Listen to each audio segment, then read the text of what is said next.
putang ina. Asin tourist. Hindi, ako naman hindi nakaranas Bago na nun. ulan, dulas nung hayop Yan eh. na yun. Pabulik ay. Kayo naman unay sa prutas, ako naman doon sa palay. Bago minsan napasahurin kayo sa isang linggo pa. Kaya kailan pa Pagdating pa ng tara. kailan pa yung nakain?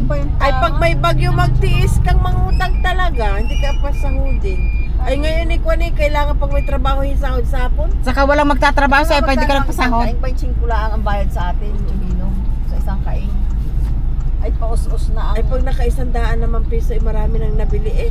Ang galing ng prutas sa atin noon. Ano nung panahon yun? Oo, ang lalaki. Ang tourist talaga yun noon ay ano. Yan na, ay,